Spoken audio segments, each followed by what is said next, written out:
സ്നേഹമുള്ള എൻ്റെ എല്ലാ കൂട്ടുകാർക്കും എൻ്റെ ഗ്രീൻ ഹൗസ് എന്ന ചാനലിലേക്ക് സ്വാഗതം. ഞാൻ ഇന്ന് കസ്റ്റാർഡ് കൊണ്ട് എങ്ങനെയാണ് നമുക്കൊരു ഷേക്ക് ഉണ്ടാക്കാൻ പറ്റുന്നതാണ് ഇപ്പോൾ കാണിച്ചു തരാൻ പോകുന്നത്. ആദ്യം നമ്മൾ അതിന് വേണ്ട സാധനങ്ങളെല്ലാം എടുത്ത് കെപ്റ്റ് റെഡിയാക്കി വെച്ച് നല്ല വൃത്തിയായി കൈയൊക്കെ കഴുകി വന്നതിന് ശേഷം നമുക്ക് ഇങ്ങനെ കസ്റ്റാർഡ് ആപ്പിൾ പെട്ടെന്ന് പൊളിച്ചെടുത്തിട്ട് ഒരു സ്പൂൺ കൊണ്ട് നമുക്ക് അത് ചുരണ്ടി അതിനകത്തോട്ട് നമ്മുടെ മിക്സിയിലോട്ട് ഇടേണ്ടതാണ്. അപ്പോൾ നമ്മളിങ്ങനെ ചുരണ്ടുമ്പം ഈ കസ്റ്റാർഡ് ആപ്പിൾ ഒരുപാട് പഴുത്താകുമ്പോൾ അതിൻ്റെ ഈ തോടൂടെ ചിലപ്പോൾ ഇളകി വീഴാനുള്ള ചാൻസ് ഉണ്ട്. അപ്പോൾ ആ തോടിന് അറിയാമല്ലോ കയ്പ്പ് കാണും. അപ്പോൾ നമ്മളതെടുത്ത് കഴിവതും തോട് വീഴാൻ നമ്മളതെടുത്ത് അതിൻ്റെ പൾപ്പ് മാത്രമേ എടുക്കുക. അപ്പോൾ നമുക്കറിയാമല്ലോ കസ്റ്റാർഡ് ആപ്പിളിനകത്ത് നിറച്ചും കുരുക്കളാന്നുള്ള കാര്യം.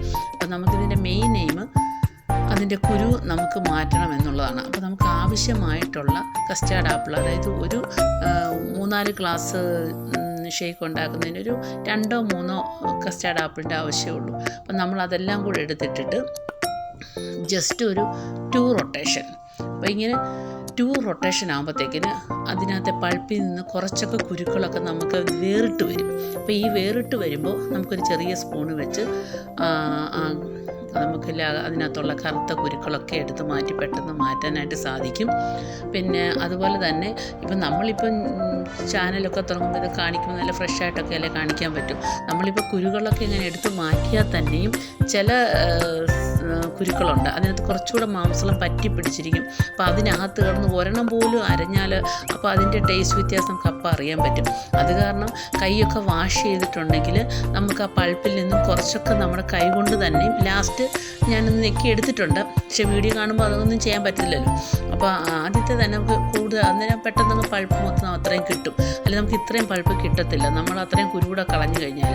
ആദ്യം ഓൾമോസ്റ്റ് കുരുക്കളെല്ലാം നമുക്ക് ഇങ്ങനെ ഗ്രൈൻഡറിൽ ഇത് റൊട്ടേറ്റ് ചെയ്യുമ്പോൾ തന്നെ കിട്ടിക്കഴിയും. അപ്പോൾ നമുക്ക് ഏകദേശം ഒരു 3 എണ്ണത്തിൻ്റെ ആ പൾപ്പാണ് അത്രയുള്ളത്. അപ്പോൾ ഇനി നമുക്ക് ചെയ്യാനുള്ളതെന്ന് വെച്ചാൽ നമ്മളിനി ജ്യൂസ് അടിക്കാൻ തുടങ്ങുകയാണ്.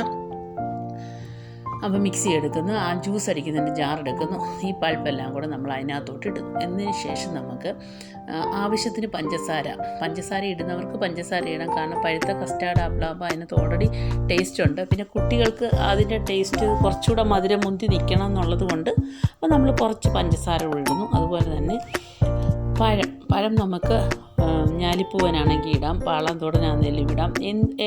മറ്റ് ഏത്തയ്ക്ക ഇട്ടാൽ പറ്റത്തില്ല അതിന്. പക്ഷേ ഞാലിപ്പൂവനോ പാളാന്തോടനോ ജസ്റ്റ് ഒരു 3 എണ്ണം മതി. അപ്പോൾ 3 എണ്ണം കൂടെ നമ്മൾ അരിഞ്ഞ് അതിനകത്തോട് ചേർക്കുന്നു. അപ്പോൾ ആവശ്യമുള്ള പൊട്ടാഷ്യം കാര്യം അതിനകത്തുണ്ട്.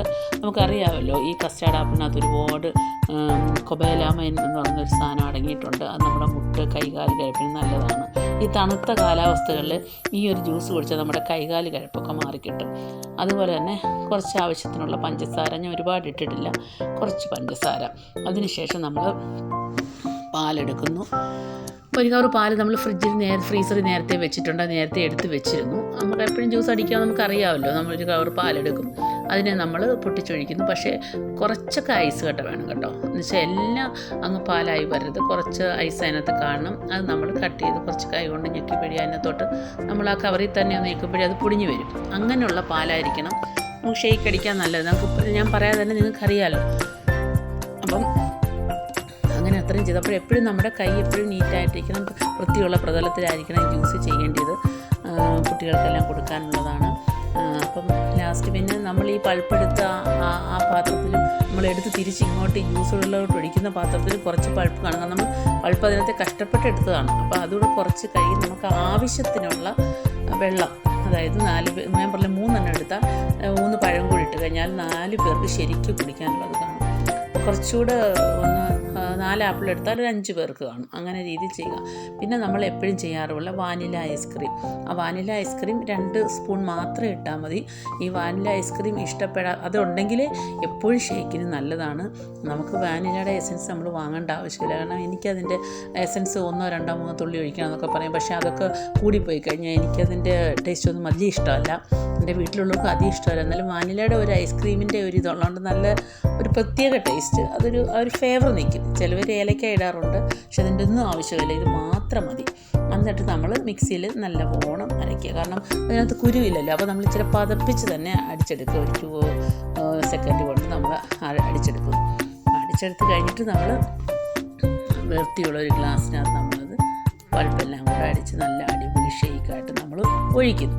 പിന്നെ ഒരു കാര്യം, ഇതിനകത്ത് അണ്ടിപ്പരിപ്പ് പൊടിച്ചിടണമെങ്കിൽ പൊടിച്ചിടാം, പിസ്ത പൊടിച്ചിടാം, സ്റ്റൈലിൽ കീറിയിടേണ്ടവർക്ക് അതിടാം, ബദാം പരിപ്പ് കീറിയിടാം. അങ്ങനെ പല സ്റ്റൈലുകളുണ്ട് ഇതിൻ്റെ ഔട്ടർ ഡെക്കറേഷൻസൊക്കെ. അതൊന്നും നമ്മളെ വീട്ടിൽ ചെയ്യുമ്പോൾ അതിനൊന്നും ആവശ്യമില്ലല്ലോ. അപ്പോൾ നമുക്ക് എങ്ങനെയും കുടിക്കുക എന്നതാണ് മെയിൻ ലക്ഷ്യം.